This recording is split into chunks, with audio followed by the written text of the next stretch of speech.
Hello welcome back. ഇന്ന് ഞാൻ കാണിക്കാൻ പോകുന്ന റെസിപ്പി വഴുതനങ്ങ ഫ്രൈ ആണ് കേട്ടോ. നല്ല ടേസ്റ്റാണ് ഇതുപോലെ ഫ്രൈ ചെയ്തെടുത്താൽ. അപ്പോൾ നമുക്കിതെങ്ങനെ എളുപ്പത്തിൽ ഉണ്ടാക്കുന്നത് നോക്കാം. അപ്പോൾ അതിനായിട്ട് ഞാൻ ഇതേ വലുപ്പത്തിലുള്ളൊരു വഴുതനങ്ങയാണ് എടുത്തിട്ടുള്ളത്. ഇന്ന് വട്ടത്തിലൊന്ന് കട്ട് ചെയ്തെടുക്കണം.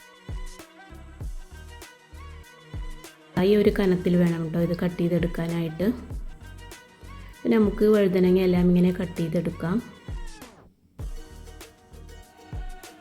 നമുക്കിതിലോട്ടുള്ള മസാല റെഡിയാക്കണം. 1 ടീസ്പൂൺ. അപ്പോൾ അതിനായിട്ട് ഞാനൊരു ബൗളിൽ 1 ടീസ്പൂൺ സാധാ മുളക്, 2 ടീസ്പൂൺ മുളക് പൊടി ചേർത്ത് കൊടുത്തിട്ടുണ്ട്. പിന്നെ ഒരു 1/2 ടീസ്പൂൺ മഞ്ഞൾപ്പൊടി ചേർത്ത് കൊടുക്കാം. പിന്നെ 1 ടീസ്പൂൺ കുരുമുളക് പൊടിയും 1/2 ടീസ്പൂൺ ഗരം മസാലപ്പൊടിയും 2 ടീസ്പൂൺ കോൺഫ്ലോറും പിന്നെ ആവശ്യത്തിന് 3 ചേർത്ത് കൊടുക്കണം. വിനാഗിരിയാണ് ചേർത്ത് കൊടുത്തിട്ടുള്ളത്. പിന്നെ ഒരു 2 ടീസ്പൂൺ സാദാ പച്ചവെള്ളം. എന്നിട്ട് ഇത് നല്ലവണ്ണം ഒന്ന് മിക്സാക്കി എടുക്കണം.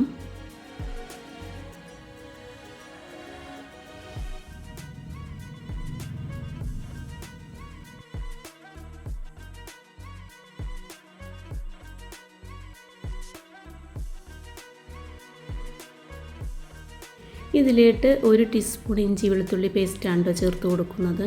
എന്നിട്ട് ഇതും കൂടെ ചേർത്ത് കൊടുത്ത് ഒന്നും കൂടെ നല്ലവണ്ണം മിക്സാക്കി എടുക്കാം.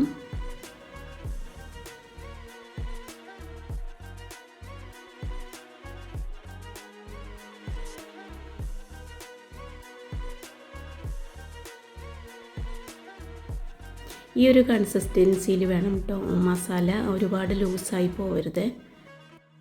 വഴുതനങ്ങ പീസും എടുത്ത് ഇതിലോട്ട് മസാല പുരട്ടിയെടുക്കാം.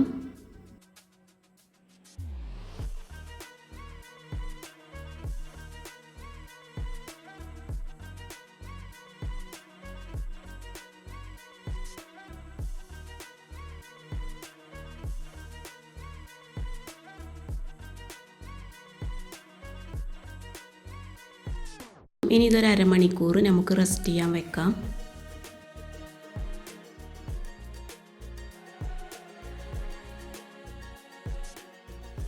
അരമണിക്കൂർ കഴിഞ്ഞിട്ട് ഞാനിത് ഫ്രൈ ചെയ്തെടുക്കുകയാണ്. അപ്പോൾ അതിനായിട്ട് ഞാനൊരു പാനിലേക്ക് വെളിച്ചെണ്ണയാണ് ഒഴിച്ചു കൊടുത്തിട്ടുള്ളത്.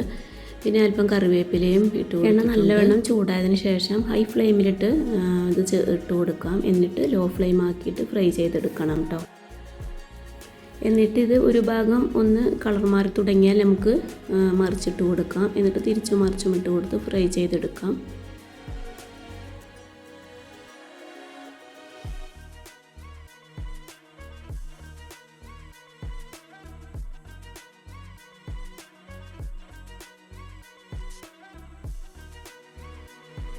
അപ്പോൾ നമുക്കെല്ലാം ഇങ്ങനെ ഫ്രൈ ചെയ്തെടുക്കാം.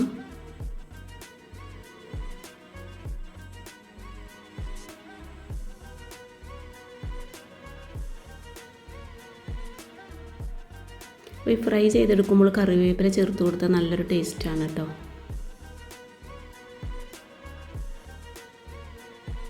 അപ്പോൾ ഇതുപോലെ ഫ്രൈ ചെയ്യാത്തവരുണ്ടെങ്കിൽ ഒന്ന് ചെയ്ത് നോക്കുക. നല്ല ചേർക്കുമ്പോൾ നല്ല ക്രിസ്പി ആയിട്ട് കിട്ടും. ചോറിനും ചപ്പാത്തിക്കോ കൂടെ കഴിക്കാൻ നല്ല ടേസ്റ്റാണ്.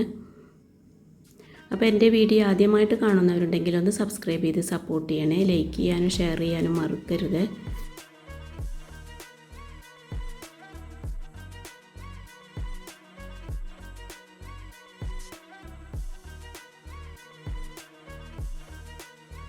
അപ്പോൾ വഴുതനങ്ങ എല്ലാം ഫ്രൈ ചെയ്ത് കഴിഞ്ഞിട്ടുണ്ട്.